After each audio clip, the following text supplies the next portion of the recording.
sampah plastik berserakan di pinggir jalan. Atau selokan yang mampet karena penuh bungkus makanan. Mungkin kita sering mikir, itu tugas orang dewasa. Padahal kita semua hidup di dunia ini dan kita semua punya peran. Di pelajaran IPS, kita diajak melihat masalah nyata dan belajar mencari solusinya.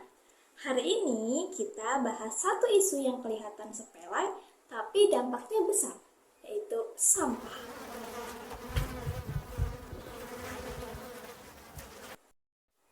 Tapi apa sih IPS itu? Apakah itu penting? Nah, IPS itu ngajarin kita tentang kehidupan sosial, cara kita hidup bersama, cara kita menjaga lingkungan, dan cara kita ikut aktif membangun masyarakat. Contohnya, waktu kita belajar tentang banjir, kita juga bisa belajar soal kebiasaan buang sampah. Atau waktu kita bahas ekonomi, kita juga bisa belajar tentang tukang sampah dan pemulung. Mereka juga bagian dari kehidupan sosial kita, kan?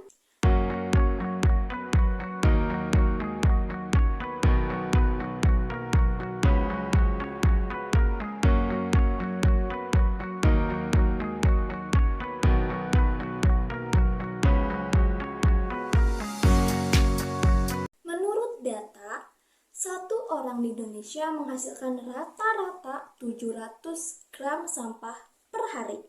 Bayangin kalau satu sekolah ada 180 siswa, itu bisa sampai 126 kilogram sampah dalam sehari.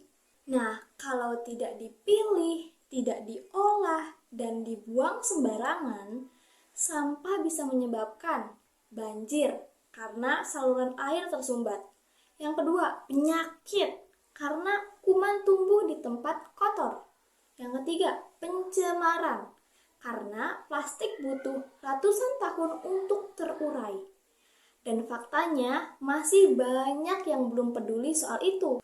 Itulah kenapa IPS penting, karena kita belajar memahami masalah sosial dan bertindak untuk memperbaikinya.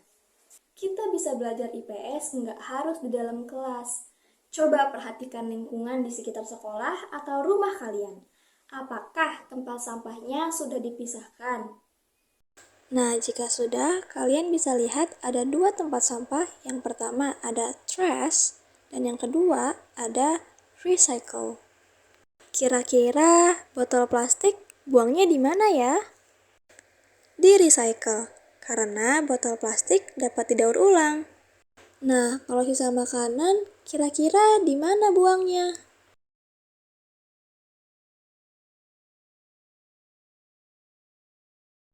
Betul sekali, ini bukan sampah daur ulang ya. Nah, sekarang ada kaleng minuman. Kira-kira masuk tempat mana ya? Betul, soalnya kaleng bisa didaur ulang jadi barang baru. Baik, kita lanjut belajar ya. Apakah ada warga yang suka membakar sampah plastik? Apakah ada program daur ulang di sekolah? Semua itu bisa jadi bahan observasi dan diskusi. Kita juga bisa membuat proyek kecil bersama teman-teman. Seperti kita membuat karya seni dari olahan barang bekas. Contohnya, kita bisa mengolah botol menjadi pot bunga. Nah, dari semua kegiatan itu, kita sebenarnya sedang belajar nilai-nilai sosial dalam IPS. Seperti kerjasama. Membersihkan lingkungan nggak bisa sendirian. Kita perlu membagi tugas, saling bantu, dan saling percaya. Lalu ada kepedulian. Kalau kita melihat ada sampah berserakan, kita tidak cuek. Kita peduli karena tahu itu bisa berdampak ke semua orang, termasuk diri kita sendiri. Yang terakhir, ada tanggung jawab. Kalau kita tahu bahayanya sampah, maka sudah jelas jadi tugas kita untuk nggak ikut menambah masalah.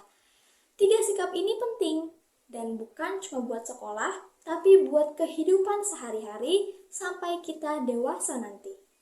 Jadi anak-anak, dari hal sederhana seperti sampah, kita bisa belajar banyak hal penting lewat IPS. Kita diajak memahami, mengamati, dan bertindak terhadap masalah sosial. Jadi, pelajaran IPS itu bukan hanya soal nilai, tapi tentang bagaimana kita bisa jadi manusia yang lebih peduli dan bertanggung jawab. Dan itu bisa dimulai sekarang juga dari lingkungan kita sendiri. Terima kasih sudah menyimak. Tetap semangat belajar IPS karena pelajaran ini hidup di sekitar kita setiap hari.